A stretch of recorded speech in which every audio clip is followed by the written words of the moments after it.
Assalamualaikum warahmatullahi wabarakatuh. Alhamdulillah alladzi khalaqal mauta wal hayata liyabluwakum ayyukum ahsanu amala wa huwal azizul ghafur. Asyhadu an la ilaha illallah wahdahu la syarikalah wa asyhadu anna Muhammadan abduhu wa rasuluh. Allahumma shalli wa sallim wa barik ala Muhammad wa ala alihi wa sahbihi ajmain, amma ba'du. Qala Allah ta'ala ya ayyuhalladzina amanu taqullaha haqqa tuqatih wa la tamutunna illa wa antum muslimun. Jamaah sholat subuh yang dirahmati Allah, alhamdulillah kita memuji Allah, kita bersyukur kepada Allah atas segala karunia-Nya yang telah tercurah kepada diri kita.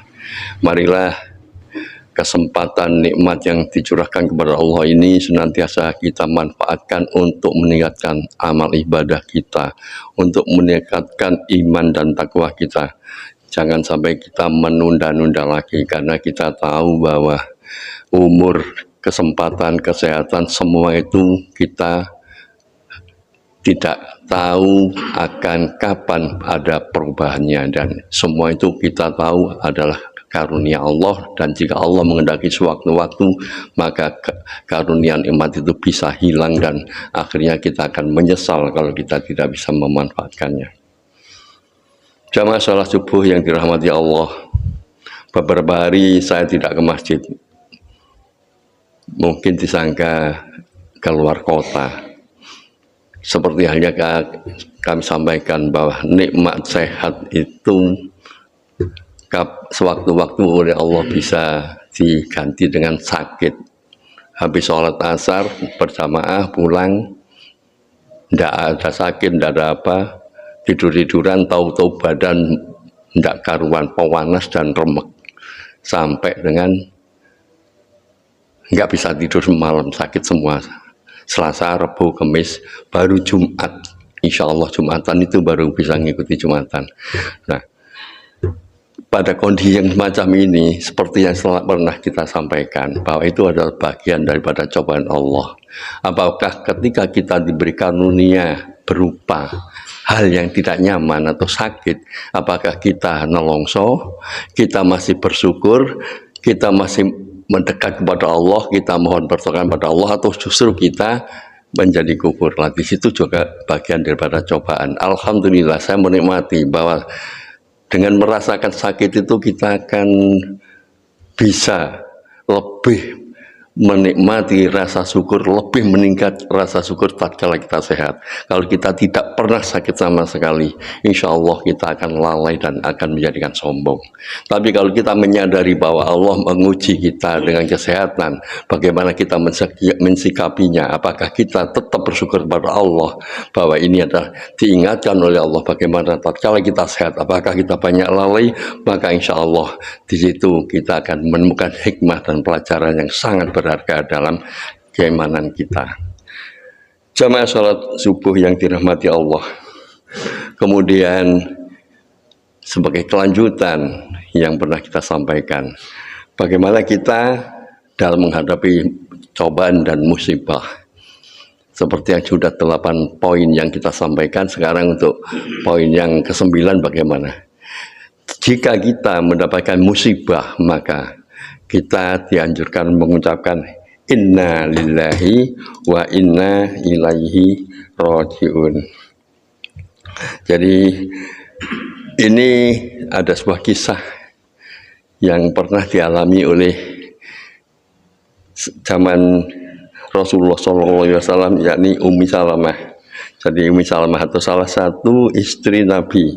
Beliau berkata bahwa pernah mendengar sabda Rasulullah SAW, siapa saja dari hamba yang tertimpa suatu musibah lalu ia mengucapkan inna lillahi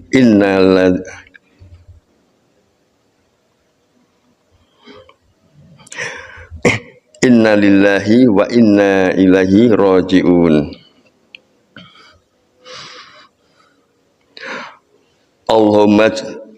Allahumma jurni fi musibati wa khulifa li khairam minha illa ajarahullaha fi musibati wa khalafa lahu khairan minha. Segala sesuatu adalah milik Allah dan akan kembali padanya.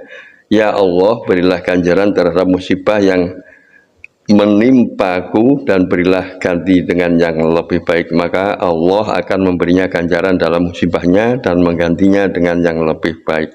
Ketika Abu Salamah berkata, suamiku wafat, aku pun menyebut doa sebagaimana yang Rasulullah SAW perintahkan padaku.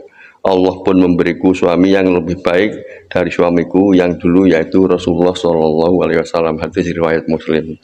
Jadi justru kalau kita mendapatkan musibah, jadi kita membaca inna lillahi wa inna ilaihi raji'un, ya, dengan doa sebagaimana yang telah sebutkan tadi, insya Allah akan mendapatkan ganti yang lebih baik.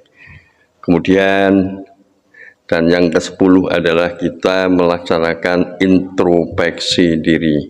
Introspeksi diri atau suatu proses ketika seseorang sedang merenungkan apa yang pernah terjadi, apa yang dia lakukan yang menyelimuti perasaan dan emosi diri ini, dan menyatukan pikiran untuk melangkah hal-hal yang terbaik ke depannya. Jadi kita betul-betul merenungi. Di situ kita akan memahami bahwa cobaan itu tentunya bukan semata-mata begitu saja. Barangkali itu adalah akibat daripada apa yang kita lakukan, sehingga kita bisa merubah perilaku kita sendiri. Jadi kalau kita sering introspeksi diri juga kita mampu bersahabat dengan diri kita sendiri. Jadi kita bisa berdamai dengan diri kita sendiri. Kalau ada hal-hal tertentu, tidak hanya menyalahkan orang lain, tidak hanya menyalahkan lingkungan, tapi kita bisa damai pada diri kita sendiri. Kita begini karena kita sering berbuat begini, maka saya harus merubahnya, harus merubah sikap ini dan sebagainya, sehingga dalam menghadapi cobaan itu kita tidak seperti kupu-kupu berterbangan yang tertimpa angin, artinya tidak punya arah untuk melakukan atau mencari solusinya. Dan yang kita perlu pahami juga bahwa musibah dan cobaan bisa jadi disebabkan karena dosa-dosa yang pernah kita perbuat, baik itu kesyirikan, dosa bid'ah, atau dosa-dosa besar dan maksiat lainnya, sebagaimana firman Allah, wa ma asobakum min musibati fa bima kasabat aydikum. Dan apa saja musibah yang menimpa kamu maka adalah disebabkan oleh perbuatan tanganmu sendiri. Quran Asy-Syura ayat 30. Jadi maksudnya di sini bisa karena sebab-sebab dosa yang pernah kita lakukan dulu. Disitulah maka kita perlu setiap mendapatkan suatu musibah harus mencari cara yang terbaik agar nilai keimanan kita tidak rusak, ketauhidan kita tidak bengkok. Jadi kita harus benar-benar kembali kepada syariat Islam dalam menghadapi cobaan dan musibah, ujian. Kalau cobaan itu kita mampu menghadapi dengan penuh kesabaran, maka kita termasuk orang yang berhasil, dan dalam menghadapi ujian kita tetap di jalan yang Allah berikan dengan menjaga keimanan dan ketauhidan kita, insya Allah kita terjauhkan dari kekufuran. Dan semoga sedikit ini bisa bermanfaat, dan mohon maaf kondisi fisik saya masih belum sehat betul, jadi berdiri kadang-kadang kayak yang mau roboh gitu. Jadi membaca pun mata sehingga agak kurang jelas karena kondisi yang kurang sehat itu. Demikian, semoga bermanfaat. Kurang lebihnya mohon maaf. Dari 10 macam yang sudah kita sampaikan ini, semoga bisa menambah keimanan kita. Aku qouli hadza wastaghfiruhu innahu wal ghafurur rahim. Assalamualaikum warahmatullahi wabarakatuh.